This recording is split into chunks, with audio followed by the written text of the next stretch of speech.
نبی صلی اللہ علیہ وسلم نے فرمایا جس نے ایک فکر بنا لی نا کہ میرا اصل ہدف کیا ہے، آخرت، اصل ہدف وہ ہے، تو آپ صلی اللہ علیہ وسلم نے فرمایا اللہ اس کی ساری فکروں کو سمیٹ دے گا، اور جس نے ایک آخرت کی فکر کو فکر نہیں بنایا اس کی فکریں بکھیر دے گا اللہ تعالیٰ۔ اتنی ٹینشنیں ہوں گی نا اس کے اوپر، اتنی پریشانیاں، اتنی ٹینشنیں، اسے پتہ ہی نہیں چلے گا کہ میرا اصل کامیابی کہتے کس کو ہے، اس کو یہی نہیں پتا چلے گا۔ سکون کے پیچھے بھاگتا رہے گا پاگلوں کی طرح، اور جیسے جیسے عمر بڑھے گی نا سکون اس سے اتنا ہی دور ہوتا چلا جائے گا۔ دیکھو دنیا پرس آدمی جس نے آخرت کو ہدف نہ بنایا ہو، اس کی نظر میں کامیابی کی ڈیفینیشن کیا ہے؟ مال مل جائے اور شہرت اور عزت۔ کیا خیال ہے؟ یہ تین چیزیں مل جائیں، یہی ہے نا؟ اور ان تینوں چیزوں سے مقصد کیا ہے؟ سکون ہوگا، اس کو لذت ان تین چیزوں میں ہوتی ہے۔ مال سے کیا ہوگا؟ عیاشی کرے گا، ایسا ہی ہے نا؟ اب مجھے ایک بات بتاؤ، ایک آپ کے پاس جو تھے عیاشی کے پیسے نہیں تھے، صحت ہے عیاشی کے لائق، ایک آدمی آپ کو کہے کہ یہ 1 کروڑ روپے میں تمہیں دے رہا ہوں، نائٹ کلب میں جا کے عیاشی کرنا، لیکن یہ 1 کروڑ روپے لوگے نا، اس میں ایک فالٹ یہ ہے کہ جو یہ پیسے لے گا اس میں طاقت ختم ہو جائے گی عیاشی کی، اب آپ لوگے وہ پیسے، بولو گے بھائی فائدہ کیا جب میرے۔ اور آسان مثال، آپ کو پستے کھانے کا بہت شوق تھا، میں مثال بھی وہ دیتا ہوں جس کا مجھے شوق ہوتا ہے، خیر پستے کھانے کا بہت شوق تھا، کسی نے کہا کہ یہ پستہ میں آپ کے لیے ارینج کر رہا ہوں، روزانہ آپ کو اتنا پستہ مل جائے گا، لیکن نہ دانت رہیں گے چبانے کے قابل اور نہ آپ کے معدے میں طاقت ہوگی کہ اس کو ہضم کر سکو، تو ایسا پستہ قبول ہوگا آپ کو؟ بولو گے ایسے پستے کا میں کیا کروں گا جس کو میں چبا بھی نہیں سکتا اور جس کو میں پیٹ میں، تو پستہ تو ملے گا لیکن وہ پستہ آپ کی خوشی میں اضافہ نہیں کرے گا بلکہ غم میں اضافہ کر دے گا الٹا، کہ یار ایسے ٹائم پہ ملا کہ جب پیٹ میں آنت نہیں اور منہ میں دانت نہیں۔ ہوتا یہ ہے کہ دنیا پرس آدمی جو دنیا کو ہدف بناتا ہے تو ایک وقت تک تو اللہ اگر چاہے اس کو عیاشی مل جاتی ہے، لیکن 2 خوف اس پر ایسے مسلط ہوتے ہیں نا جو اسے گھن کی طرح، دیمک کی طرح چاٹتے ہیں اس کو، ایک بڑھاپا اور ایک موت کا خوف۔ یہ 2 خوف اللہ نے ایسے لگا دیے جس سے کوئی انسان بچ نہیں سکتا۔ یعنی قرآن کے الفاظ دیکھو، وَلَوْ كُنْتُمْ فِي بُرُوجٍ مُشَيَّدَةٍ، مضبوط قلعوں کے اندر بند ہو جاؤ گے بھی نا تو بھی آپ بیٹھے بیٹھے مر جاتے ہو۔ آپ نے کتنے گارڈ رکھ لیے، ہارٹ اٹیک سے مر گئے۔ گارڈ آپ کو ہارٹ اٹیک سے تھوڑی بچا سکتا ہے، گردے فیل ہو گئے، ایکسیڈنٹ ہو گیا، جہاز کریش ہو گیا، ٹرین کا حادثہ ہو گیا، کیا امریکہ میں نہیں لوگ مرتے؟ کیا جاپان میں نہیں لوگ مرتے؟ تو یہ موت کا خوف اللہ اس کے اوپر مسلط کرتے ہیں ہر وقت، یہ خوف کہ یار مر گیا تو کیا ہوگا، مر گیا تو، اور یہ میں نے دیکھا ہے لوگوں میں۔ دوسرا بڑھاپا، دوسرا کیا ہے؟ جیسے ہی بوڑھے ہوتے ہیں نا یہ لوگ ساتھ چھوڑنا شروع کر دیتے ہیں، کیونکہ وہ بوڑھا بیچارہ کسی کو کیا انٹرٹین کرے گا؟ آپ کے پوتے نواسے ہیں تو وہ تو کسی، آج کل تو وہ بھی نہیں پوچھتے، بے دین جو ہوتے ہیں، تو اس جوانی ختم، وہ دولت ہے لیکن نہ کھا سکتے ہیں، نہ پہن سکتے ہیں، نہ پی سکتے ہیں، اور آہستہ آہستہ وہ بڑھاپا بتا رہا ہوتا ہے کہ اب تیرا ٹائم آ گیا۔ یہ 2 خوف انسان کو ایسا مارتے ہیں نا، ایسا ٹینشن دیتے ہیں کہ یہ مصنوعی خوشیاں لے رہے ہوتے ہیں۔ ہم نے جو اوریجنل خوش ہے نا وہ صرف اللہ والوں کو ہی دیکھا ہے۔ اچھا بہت سے لوگ یہ سمجھتے ہیں کہ ہم خوش ہیں، ہمیں کوئی پریشانی نہیں، ہم تو بڑی لائف کو انجوائے کر رہے ہیں، ایسا ہوتا نہیں ہے۔ انہوں نے خوش لوگ دیکھے نہیں ہوتے، اصل میں اپنی جیسی ٹینشنوں میں گھرے ہوئے لوگ دیکھے ہوتے ہیں تو وہ سمجھتے ہیں کہ خوشی اسی کا نام ہے۔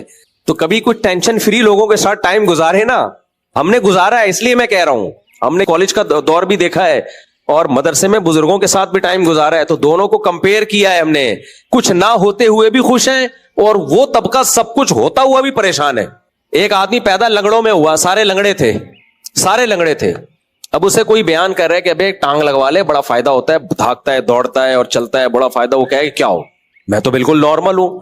اسے نارمل کیوں وہ اپنے آپ کو کہہ رہا ہے کہ اس نے دیکھے، جتنے بھی دیکھے وہ سارے اپنے جیسے لنگڑے ہی دیکھے ہیں، اس بیچارے کو پتہ ہی نہیں کہ کوئی 2 ٹانگوں والے بھی ہوتے ہیں، اتنی اسپیڈ سے دوڑ سکتے ہیں وہ۔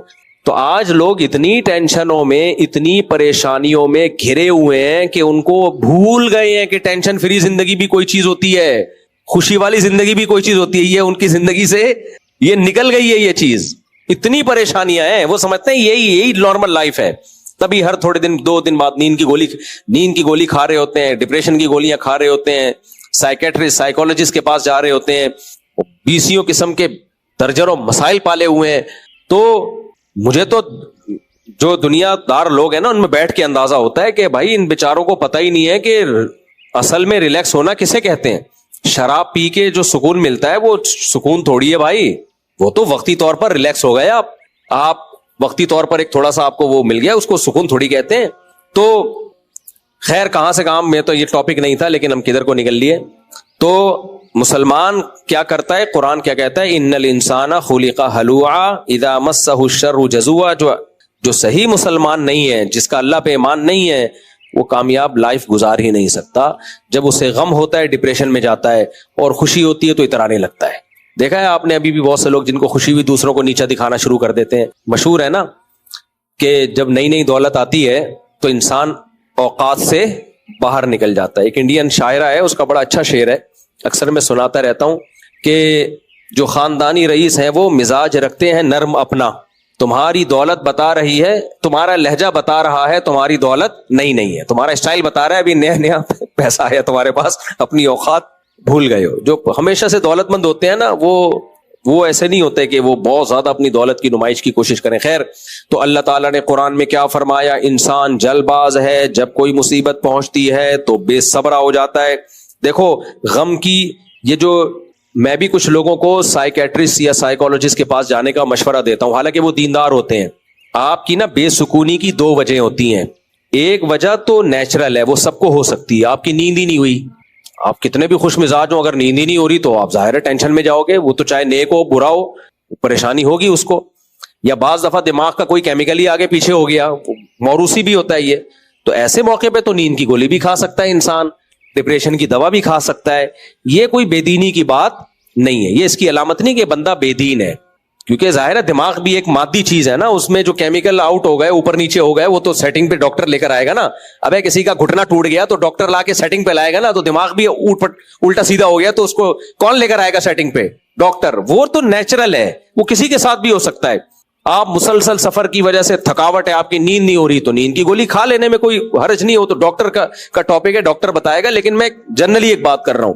آج کل جو سائیکیٹرسٹ یا سائیکولوجسٹ کے پاس لوگ جا رہے ہیں نا، جن ٹینشنوں کی وجہ سے، وہ بے دینی کی وجہ سے ہیں۔ نیند کی گولیاں جو کھا رہے ہیں ان کا اصل علاج دین ہے، سمجھتے ہو کہ نہیں سمجھتے؟ وہ سفر کی تھکاوٹیں نہیں ہیں، وہ خامخواہ کی ڈپریشن ہے، کچھ بھی نہیں ہے پھر بھی ٹینشن میں ہے، اور اس ٹینشن کی بیس کیا ہے؟ دنیا کی محبت۔ غم میں یہ سوچتا نہیں ہے کہ یہ اللہ نے دیا ہے، بھائی اللہ کو مجھ پہ طاقت ہے، انا للہ و انا الیہ راجعون، ہم اللہ کے لیے اور ہم نے لوٹ کر کس کی طرف جانا ہے؟ اللہ کی طرف۔ جن چیزوں پہ غم ہونا چاہیے ان پہ تو ہو نہیں رہا، بھائی غم تو ہونا چاہیے گناہ پہ، آپ سے کوئی، آپ آخرت میں کیا جواب دو گے؟ دیکھو جب طلبہ کے پیپر ہوتے ہیں انہیں سب سے بڑا غم کس بات کا ہوتا ہے؟ پیپر میں کامیاب ہو جائیں۔ کیسے بیٹھے ہوتے ہیں نا پڑھنے والے، ہمیں یاد ہے امتحان جب آنے والے ہوتے تھے کتنی دماغ پہ کھچاؤ ہوتا تھا کہ یار کب ہماری ان امتحانات سے جان چھوٹے گی، کتنا دماغ پہ ایک اسٹریس ہوتی ہے، کھچاؤ ہوتا ہے۔ تو اس سے بڑا امتحان کب آنے والا ہے؟ آخرت میں۔ اس کا تو کھچاؤ ہے ہی نہیں، کچھ بھی نہیں ہے، یعنی ٹینشن ہی نہیں ہے اس کی ذرا سی بھی۔ یہ بہت ڈینجرس چیز ہے بھائی، جو آپ میرے اور آپ کے سامنے اتنا بڑا امتحان کا دن کھڑا ہوا ہے اس کے بارے میں کبھی سوچتے ہی نہیں ہے۔ تو اللہ نے کہا کہ جو اس آخرت کا نہیں سوچے گا نا، اس کو دنیا کی ٹینشنوں میں ڈالوں گا، پھر میں پیسیوں ٹینشنوں میں ڈالوں گا میں۔ اس لیے نبی نے فرمایا اپنی ٹینشن کو سمیٹ کے کہاں لے آؤ؟ آخرت میں۔ تبھی نبی صلی اللہ علیہ وسلم نے دعا بھی سکھائی، آپ نے فرمایا وَلَا تَجْعَلْ مُصِيبَتَنَا فِي دِينِنَا وَلَا تَجْعَلِ الدُّنْيَا أَكْبَرَ هَمِّنَا۔ اے اللہ اگر کوئی مصیبت ہمارے مقدر میں لکھی ہوئی بھی ہے تو ہمارے دین کو بچا لینا، اس سے، اس مصیبت سے ہماری دنیا کا نقصان ہو جائے، دین کا نقصان نہ ہو۔ بعض مصیبتیں ایسی ہوتی ہیں آدمی دین سے ہی جاتا ہے، اس سے دین کا نقصان نہ ہو۔ اور وَلَا تَجْعَلِ الدُّنْيَا أَكْبَرَ هَمِّنَا، یہ بہت اہم دعا ہے، یہ دعا مانگا کریں، خود اس دعا سے ہی دل کی کافی اصلاح ہو جائے گی۔ ہمارے نبی نے جو ہمیں دعائیں سکھائی ہیں نا، وہ دعائیں مانگنے سے بھی کافی دل ٹھیک ہو جاتا ہے انسان کا۔ مناجات مقبولہ کے نام سے دعاؤں کی ایک کتاب ہے، انٹرنیٹ پہ بھی مل جائے گی، ڈاؤن لوڈ کر سکتے ہیں آپ، PDF فارم میں مل جائے گی، اور ویسے کتابوں کسی بھی کتاب لائبریری میں جائیں تو مل جاتی ہے وہ۔ اس میں کیا کیا ہے حضرت مولانا اشرف علی تھانوی رحمہ اللہ تعالیٰ نے قرآن و حدیث میں جتنی دعائیں ہیں نا ان کو ایک چھوٹے سے کتابچے میں جمع کر دیا ہے۔ اب وہ تو بہت زیادہ ہو گئی ہیں، کیسے مانگے انسان روزانہ اتنی دعائیں، تو ان کو 7 حصوں میں ڈیوائڈ کر دیا ہے۔ سمجھ رہے ہو کہ نہیں سمجھ رہے؟ 7 حصوں میں ڈیوائڈ کر دیا ہے، اور اس کو آسانی کے لیے نام دے دیا ہفتے کے دن، اتوار کے دن، پیر کے دن، منگل کے دن، بدھ کے دن، جمعرات کے دن اور جمعے کے دن۔ تو 7 حصوں میں ڈیوائڈ ہونے سے وہ مختصر ہو گئی ہیں. تو اس سے فائدہ یہ ہوتا ہے کہ اگر آپ وہ خرید لیں یا ڈاؤن لوڈ کر لیں تو اس میں روزانہ آپ وہ دعائیں مانگیں, ان کا ترجمے والی بھی مل جاتی ہے وہ. تو آپ جب وہ دعائیں مانگیں گے نا آپ کو, تو دعا سے ہی آپ کو لگے گا کہ میرا دل ٹھیک ہو رہا ہے. دیکھو جب کسی سے آپ منگوائیں نا کہ یہ مانگو, تو یہ احساس اس کے اندر پیدا ہوتا ہے تھوڑے دنوں میں کہ مانگنے کی چیز اصل میں یہ ہے, میں غلط چیز مانگتا رہا ہوں اب تک. فوکس تو مجھے اس چیز کو کرنا چاہیے. آپ نے اپنے بچے کے ذمہ لگا دیا کہ بیٹا, یا لوگوں نے اس کو موٹیویٹ کیا کہ امریکہ کا ویزا مانگو, وہ مانگتا رہے گا, ایک دن اس کے دل میں یہ چیز بیٹھ جائے گی کہ دنیا میں کامیاب وہی ہے جس کو امریکہ کا ویزا مل جائے, باقی سارے کیا ہیں, وہ پکوڑے بیچ رہے ہیں, باقی سارے بے وقوف ہیں. بیٹھے گا کہ نہیں ٹرینڈ چلتا ہے نا کسی چیز کا, ہر ایک کو ایک چیز پہ لگا دیا آپ نے, تو اس سے کیا ہوگا, ان کے دل میں اس چیز کی اہمیت بیٹھ جائے گی. ہمارے ایک جاننے والے مجھے ایئرپورٹ پہ ملے, پٹھان لڑکا تھا سوات کا, پتہ نہیں 8-10 سال کو کئی ڈنگی لگا کے گیا ہوگا یورپ, 8-10 سال گھوم پہ گھاس کھا کے واپس آ گیا نا. تو مجھے دبئی کے یا قطر کے, ابھی مجھے یاد نہیں, ایئرپورٹ پہ ملا, کنیکٹڈ فلائٹ تھی. میں نے کہا کیا ہوا کیسے, کہتا ہے یار میں پتہ نہیں کہاں گیا ہوں, اٹلی گیا ہوں, UK گیا ہوں, ڈنکی لگا کے گیا تھا, اللہ نے بچا لیا. 8 سال کہہ رہے جھک مار کے واپس آ رہا ہوں, میری توبہ جو میں کبھی دوبارہ جاؤں. تو میں نے کہا گئے کیوں تھے, کہہ رہے گئے اس لیے کہ ایک دماغ میں نا نوجوانوں کے بیٹھا ہوا ہے, جو اٹلی چلا گیا, جو یورپ چلا گیا, جو یونان چلا گیا, جو UK چلا گیا, وہ بس جنت کے باغوں میں ٹہل رہا ہے. تو دماغ میں نا ایک, بھائی کسی نوجوان سے بھی پوچھے نا, وہ بتا رہا ہو کہ میں یورپ جا رہا ہوں, دوسرے کے دل میں ایک کھلبلی سے, ابے تو یورپ جا رہا ہے, ہم ادھر ہی انڈا موڑ پہ بیٹھے ہوئے ہیں یار. ایک عجیب سا دماغ میں نا بنا لیا ہے. بھائی اگر کچھ بھی نہیں آتا تو جاپان بھی چلا جا, امریکہ چلا جا, وہاں بھی رگڑے ہی لگیں گے تیرے. دنیا میں ہر جگہ قدر ہوتی ہے, آپ کو آتا کیا ہے, کرے گا کیا. آپ نوجوان سے پوچھیں وہاں جا کے کرے گا کیا. میرے پاس لوگ آتے ہیں, مصعب آپ کے اتنے تعلقات ہو گئے, آپ مجھے امریکہ بھجوا دیں. میں کہتا ہوں وہ تو ایسے تعلقات میں نہیں استعمال کرتا کہ اس کو یہاں بھیج دو, اس کو وہاں بھیج دو, لیکن بائی دا وے امریکہ جا کے آپ کیا کرو گے. امریکہ مفتی صاحب, امریکہ تو امریکہ ہے.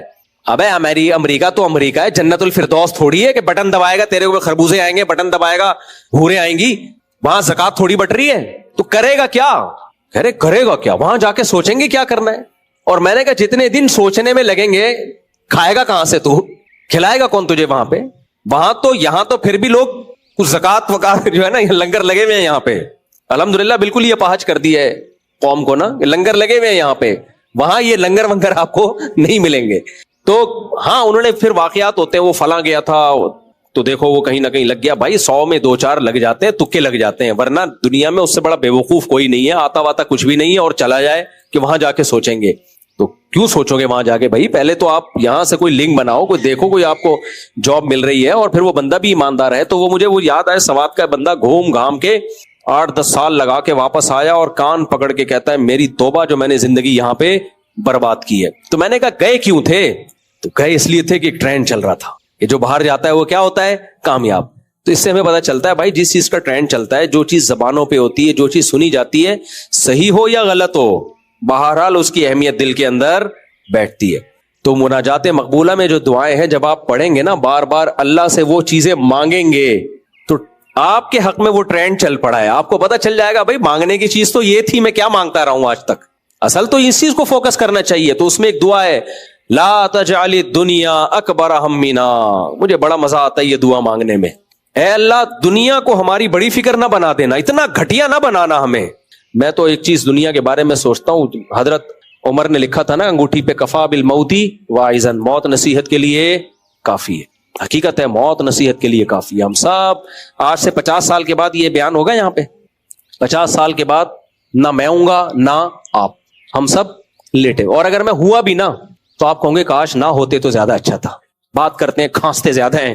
گھنٹہ ہو گیا یہاں بیٹھے ہوئے, 2 گھنٹے بعد بابا جی یہاں پہنچے ہیں بیان میں, اور کھانس زیادہ رہے ہیں اور بیان کم کر رہے ہیں, اور 4 شادیوں کی تو بات ہی نہیں کر رہے. پتہ نہیں کیا ہو گیا. 100 سال میں کون بات کرے گا 4, کیا خیال, پتہ نہیں کیا ہو گیا.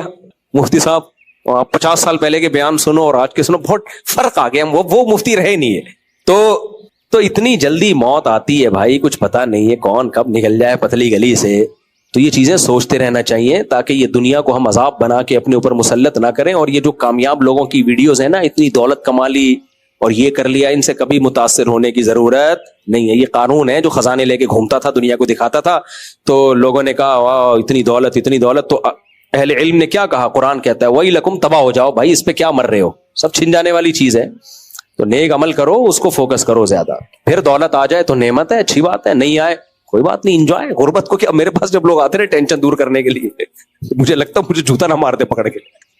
مجھے لگتا ہے کہ میں اس کو بتا رہا ہوتا ہوں نا, وہ سمجھتا ہے کہ جب یہ پریشان ہو گیا تو میں اس کو نسخہ بتاؤں گا پریشانی دور کرنے کا, میں اس کو طریقہ بتاؤں گا, یعنی اس کے جو چیز یہ چاہتا ہے اس کو مل جائے, یہ بتاؤں گا میں اس کو. جیسے پیسے نہیں ہیں تو وہ اس کا خیال ہے مفتی صاحب ایک بزنس بتائیں گے جس سے نوٹ چھاپنے کی مشین بن جائے گا, یہ تو اس سے میری ٹینشن کیا ہو جائے گی, پھر دور. رشتہ نہیں ہو رہا, عشق ہو گیا ہے, شادی نہیں ہو رہی, تو میں اس کو طریقہ بتاؤں گا اس طریقے سے ہو جائے گی. تو میں کوئی طریقہ نہیں بتاتا, میں اسے یہ بتاتا ہوں کہ نہیں ہو رہی, انجوائے کرو. کیا کرو, ٹینشن میں پیسے نہیں ہیں تو وہ آتا ہے اس امید پر کہ مفتی صاحب کو اتنے تجربے ہیں, تاجروں کے نمبر دیں گے اور یہ کریں گے اور وہ کریں گے, تو میں اس کو غربت میں انجوائے کرنے کے مشورے دینا شروع کر دیتا ہوں. تو بعض تو نیک ہوتے ہیں, سمجھ جاتے ہیں کہ یار خوش ہو کے جاتے ہیں, مفتی صاحب آپ نے ٹینشن کیا کر دی دور. تو ایسے ایسے نسخے بتاتا ہوں نا, آپ نہ کوئی مجھ پہ کوئی چڑھ دوڑو. تو وہ کہتے ہیں مفتی صاحب جب بے روزگار ہیں, مسئلہ بچوں کی فیسیں نہیں جا رہی, میں کہتا ہوں اسکول سے نکال لو, ٹینشن ختم. کیا کہہ رہے ہو مفتی صاحب, اسکول سے نکال لیں پھر کیا ہوگا, ٹماٹر بیچیں گے اور کیا ہوگا. کیا کہہ رہے ہو مفتی صاحب, ٹماٹر بیچیں گے, کیا ہو گیا بھائی, یہ ٹماٹر جو بیچتے ہیں یہ ٹماٹر گرنیٹ بیچ رہے ہیں, کیا بیچ رہے ہیں, ٹماٹر ہی تو ہیں. تو وہ میں ایکسٹریم پہ لے جاتا ہوں اس کو نا. پھر کیا ہوگا, پھر کیا ہوگا, پھر کیا ہوگا, پھر کیا ہوگا, تو پھر میں اس کو ایک لطیفہ سناتا ہوں, آخر میں اینڈ ہوتا ہے وہ لطیفہ. میں کہتا ہوں بھائی تیرے دل میں دنیا کی محبت ہے, تو اگر سونے کے ڈلیاں بھی بیچے گا نا تو سکون میں. حقیقت ہے, جو دنیا کو مسافر خانہ نہیں سمجھتا نا, وہ پاکستان کا صدر بن کے بھی ٹینشن میں ہی رہے گا, ٹینشن لے گا بھی, ٹینشن دے گا بھی. وہ تو دنیا کو مسافر خانہ سمجھے تو خوشی تو اس کی زندگی میں ہے, ٹماٹر بیچ کے بھی خوش ہے, اور دولت آئے گی تو اور خوش ہو جائے گا وہ. دنیا نعمت انہی لوگوں کے لیے جو دنیا کو مسافر خانہ سمجھتے ہیں, خوشی صرف انہی کے نصیب میں ہوتی ہے. جو نہیں سمجھتے ہیں میرے بھائی, ان کی ساری ضرورتیں بھی پوری ہو جائیں وہ کم بخت خوش پھر بھی نہیں رہ سکتے. ان پر ایسی نحوست اللہ نے مسلط کی ہے, وہ دولت کے انبار بھی ہو جائیں گے نا, وہ کم بخت خوش نہیں ہوگا. تو کہاں سے کہاں بات چلے گی, بس وہ ایک لطیفہ سنا دوں, بہت دفعہ سنا چکا ہوں, ایک اینڈ اچھا ہو جائے نا تاکہ بیان کا. وہ ایک آدمی تھا نا جو ٹینشن نہیں لیتے, ان کی مثال دے رہا ہوں. وہ ایک نوجوان نا سمندر کے کنارے پڑا ہوتا تھا, بنیان پہن کے لیٹا ہوا ہے. کوئی بزرگ آئے, کہنے لگے بیٹا کچھ پڑھ کیوں نہیں لیتے. کہتا ہے پھر کیا ہوگا, اچھا سگریٹ بھی پی رہا ہے, دھواں ناک سے بھی نکال رہا ہے, منہ سے بھی نکال رہا ہے, بیٹا کچھ پڑھ کیوں نہیں لیتے. انکل پڑھنے کے بعد کیا ہوگا, میں میٹرک کر رہا, کتنے سال میری 10 سال میں. انکل 10 سال میں میٹرک کیا, پھر کیا ہوگا. کہتے ہیں پھر 2 سال کرنا, انٹر ہو جائے گا. پھر کیا, پھر BA کر لینا. پھر کیا, پھر جی ماسٹرز کر لینا. پھر کیا, پھر جی یہ کر لینا, وہ کر لینا. 18-20 سال نکال دیے اس کے. انکل پھر کیا ہوگا, بیٹا پھر اچھی جاب ملے گی. انکل پھر کیا ہوگا, جاب ملے گی تو پھر شادی ہو جائے گی اچھی جگہ. انکل پھر کیا ہوگا, پھر بیٹا اولاد ہوگی تمہاری. پھر کیا ہوگا, بڑا گھر بنانا. پھر کیا ہوگا, لائف کو انجوائے کرنا. تو کہہ رہے ابھی کیا کر رہا ہوں میں, ابھی کیا کر رہا ہوں. انکل آپ جو طریقہ بتا رہے ہو نا, اس کو تو پتہ نہیں کتنا ٹائم لگے اور انجوائے ہو کہ نہ ہو, ہر مرحلے پر رکاوٹیں. ابھی کیا ہے, فری پکڑ کا انجوائے. تو یہ غلط تھا, یہ ایسا نہیں کہ آپ بھی اسی طرح انجوائے کرنا شروع کر دیں. تو لیکن اتنی بات ضرور ہے کہ پریشانیاں دور کرنا, آپ کی حاجتیں پوری کرنا, یہ اللہ کے ہاتھ میں ہے, یہ آپ کے کہنے سے نہیں ہوگا. ہاں ٹینشن مسلط کرنا, اس کا اللہ نے آپ کو اختیار دیا. دنیا کو مسافر خانہ سمجھنا شروع کر دو بھائی, تو غموں میں بھی خوشیاں, اور اگر مسافر خانہ نہیں سمجھتے تو خوشیوں میں بھی کیا غم. تو وہ دعاؤں کی کتاب لازمی خریدیں, صحیح ہے نا, اس میں بہت زبردست دعائیں ہیں. اس سے یہ پتا چلے گا کہ ہمیں مانگنا کیا ہے بھائی. تو آہستہ آہستہ دماغ بدلنا شروع ہو جائے گا کہ ہم جن چیزوں کو فوکس کر رہے ہیں وہ بھی ہیں, لیکن وہ دوسرے درجے میں ہیں. کہیں شادی کرنا چاہتے ہو تو دعائیں مانگ لو. اللہ تعالیٰ سمجھنے کی عمل کی توفیق عطا فرمائے.